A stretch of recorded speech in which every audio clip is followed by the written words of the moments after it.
السلام عليكم. اليوم خرجت واحد الخرجه في المدينه ديال بوبي. مشيت زرت لا كاتدرال ديال بوبي. كما كتشوفوا معايا كانت واحد الجوله اللي بامكان اي مسلم انه يزورها، ماشي مشكل واخا مسلم. علاش لا ما نشوفوش؟ المهم نتفتحوا شويه ونشوفوا المعالم الاخرى.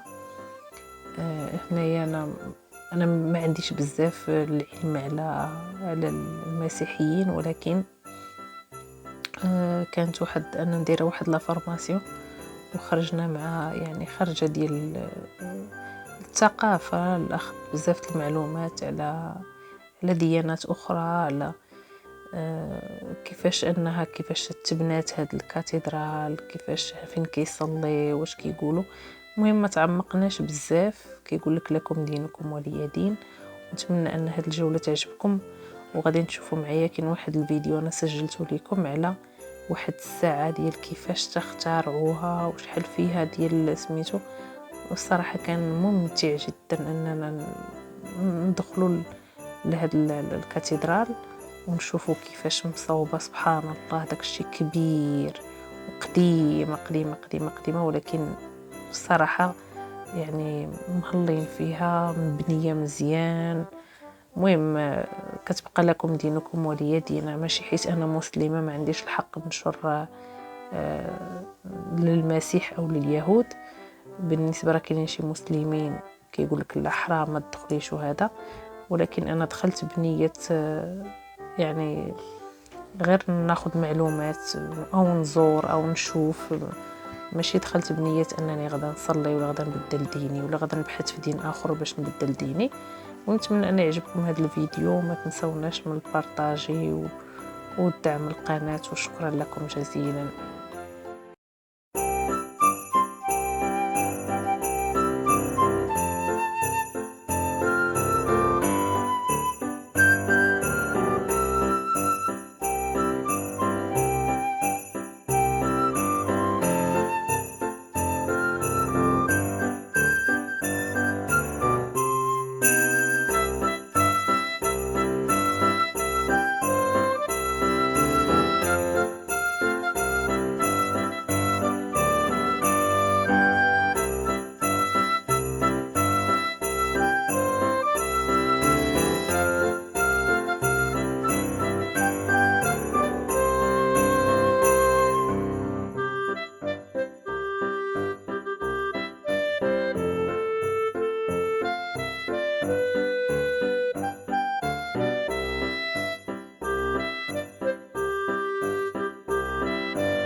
Madame, monsieur, chers jeunes et chers enfants, c'est l'évêque de Beauvais, Noyon et Senlis qui vous parle. Je suis heureux de vous accueillir dans cette magnifique cathédrale où depuis des siècles, les chrétiens se réunissent pour célébrer l'amour de Dieu manifesté en Jésus-Christ. Vous êtes rassemblés devant cette imposante horloge astronomique et peut-être vous interrogez-vous sur la raison pour laquelle une telle horloge a été construite en ce lieu. C'est que Monseigneur Gignoux, un de mes prédécesseurs, a voulu mettre à profit le génie de Louis-Auguste Vérité pour représenter un point important de la foi des chrétiens. Jésus-Christ est au centre et au sommet de l'histoire du monde. Dieu, venu parmi les hommes, les a aimés jusqu'à mourir sur une croix.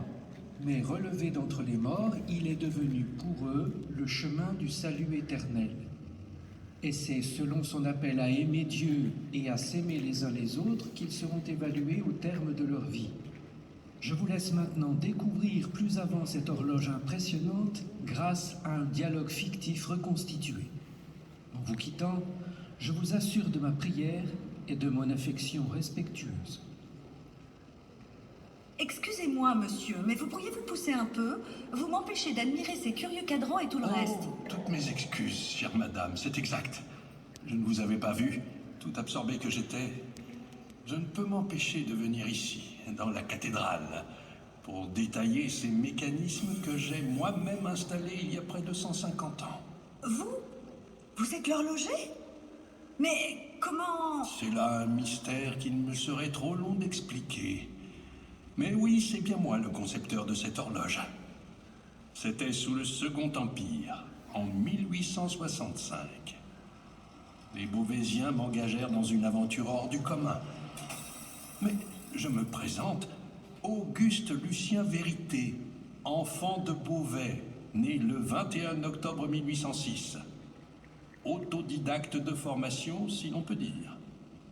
J'ai été considéré comme l'un des meilleurs horlogers de ma génération. En 1863, ma réputation n'est plus à faire. Et je travaille alors comme pendulier dans mon atelier de la rue Sainte-Marguerite sur l'horloge astronomique de Besançon. Alors, l'horloge astronomique de Beauvais n'est pas votre première réalisation? Eh bien non. Et c'est justement grâce à celle de Besançon que les habitants de Beauvais décident de faire appel à moi. La cathédrale possède pourtant depuis 1302 une horloge astronomique, que vous pouvez voir à droite. Cette horloge à carillon indique les phases de la Lune. Elle rythme les offices et la vie des Beauvaisiens. À l'époque, elle n'avait qu'une seule aiguille pour indiquer les 24 heures du jour. La seconde aiguille et le cadran actuel furent ajoutés par la suite. Elle est la plus ancienne horloge en fonctionnement connue. Celle que j'allais réaliser sera la plus complexe. Mais où en étions-nous? Ah oui, l'évêque d'alors, Monseigneur Gignoux, se laissa convaincre. Il me fit beaucoup d'honneur en commandant une horloge à l'artiste que je suis, que le talent impose et que l'amitié désigne, comme il se plaisait à le dire. Vous le voyez à sa fenêtre, il nous fallut 3 ans pour achever ce travail minutieux et, à vrai dire, démesuré. Certes, mais je distingue d'autres personnages aux fenêtres. Ce sont d'autres artisans? Tout à fait. Il y eut par exemple mes amis les artistes de la Manufacture nationale de la tapisserie, encore en activité aujourd'hui. Monsieur Léo Fenet réalisa les 2 planisphères. Il est à cette fenêtre. Il porte son compas et une sphère. Monsieur Thierry peignit les 2 paysages. Je me tiens moi-même une roue dans les mains aux côtés du révérend père Pierrard qui montre les plans du meuble qu'il dessina. 3 étudiants de l'Institut normal agricole se joignent à monsieur Lenormand pour la décoration du meuble. En souvenir, leurs noms sont inscrits dans le livre que tient l'adolescent des 4 âges de la vie. L'Institut normal agricole. C'est aujourd'hui l'Institut polytechnique La Salle de Beauvais. Parfaitement, madame. L'Institut a changé de nom, mais il existe depuis 1854. Et pour finir, monsieur Fontaine se chargea des sculptures et monsieur Constantiel de la statuaire. Cela en fait du monde. Rien de plus normal, chère madame, que ce concours d'artistes passionnés et désintéressés pour réaliser plus de 90 000 pièces, 52 cadrans et 84 statues, automates et instruments de musique. Ce chantier fit grand bruit à l'époque. De Rome, le pape Pie IX lui-même, présent ici à sa fenêtre, autorisa et encouragea la réalisation de l'horloge. Lorsqu'elle fut terminée, le 1er août 1868, elle fut aussitôt exposée à Paris, au Palais de l'Industrie. Après bien des péripéties, elle trouva quelques années plus tard sa place, ici même. Je remarque une chose tout de même, c'est que le style de l'horloge est bien différent de celui de la cathédrale. C'est très juste. Lorsque je conçus l'horloge avec le révérend père Pierrard, celui-ci composa le meuble pour diffuser un message religieux. Il le dessina selon le goût de l'époque, celui du Second Empire. Mais ce qui frappe, me direz-vous, c'est d'abord sa taille monumentale. 12 mètres de haut pour 5 mètres de large et 3 mètres de profondeur. À l'exception des 68 automates sculptés dans du tilleul, un bois tendre, le meuble est réalisé en chêne. Toutes ces pièces s'emboîtent et se démontent. Je suis également impressionnée par la magnificence du décor sculpté. La façade principale, qui utilise largement la dorure, reflète la moindre lumière. Ces arcatures sont tout aussi richement décorées. Elles s'appuient sur des colonnettes ornées de damiers et de figures humaines ou géométriques. En haut, la cité céleste nous éblouit de lumière et la double porte que nous voyons entre les 3 tours permet le jeu des automates. C'est une traglerie bien complexe qui permet d'actionner tous ces cadrans, ces personnages et ces instruments de musique. L'organisation des rouages, des balanciers circulaires et des moteurs est tout aussi raffinée.